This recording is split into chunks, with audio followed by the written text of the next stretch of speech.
శ్రీ సత్యసాయి బాబా ఒక లక్ష్యం కోసం అవతరించారని సీఎం చంద్రబాబు అన్నారు. పుట్టపర్తిలో జరుగుతున్న సత్యసాయి బాబా జయంతి ఉత్సవాలకు ఆయన హాజరయ్యారు. మానవ రూపంలో మనం చూసిన దైవ స్వరూపమే సత్యసాయి బాబా అని కొనియాడారు. విశ్వశాంతి, విశ్వ సౌభాగ్యం, సకల జనుల సంక్షేమాన్ని ఆయన కోరుకున్నారని గుర్తు చేశారు. అందుకే భగవాన్ సాయి సిద్ధాంతం విశ్వవ్యాప్తమైందని అన్నారు. ప్రేమతత్వమే మానవత్వం, సమానత్వమే సాయి తత్వమని సత్యసాయి చాటి చెప్పారని పేర్కొన్నారు. సత్యసాయి పుట్టిన ఆంధ్రప్రదేశ్ రాష్ట్రంలో తాను పుట్టడం పూర్వజన్మ సుకృతమని అభివర్ణించారు. సత్యసాయి విద్య, వైద్య, ప్రజా అవసరాలను తీరుస్తూ సేవాభావమే దైవత్వమని నిరూపించారని అన్నారు. సన్మార్గాన్ని భగవాన్ శ్రీ సత్యసాయి ఈ పుణ్యభూమి పుట్టపర్తిపై ఒక లక్ష్యం కోసం అవతరించారు. ఒక పర్పస్ కోసం అవతరించారు.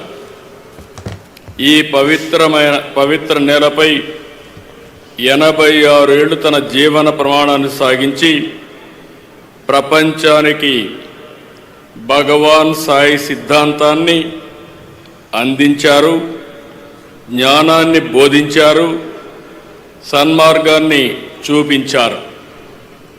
సమాజ సేవ, అసాధారణ శక్తులు, సమస్యకు పరిష్కారం, ఆధ్యాత్మిక భావన, ప్రశాంత జీవనం, ముక్తి మార్గంతో శ్రీ సత్యసాయి కోట్ల మంది జీవితాలను ప్రభావితం చేశారు. చిత్రావతి నది ఒడ్డున పుట్టపర్తిని ఆధ్యాత్మికతకు, దైవత్వానికి కేంద్రంగా మార్చారు.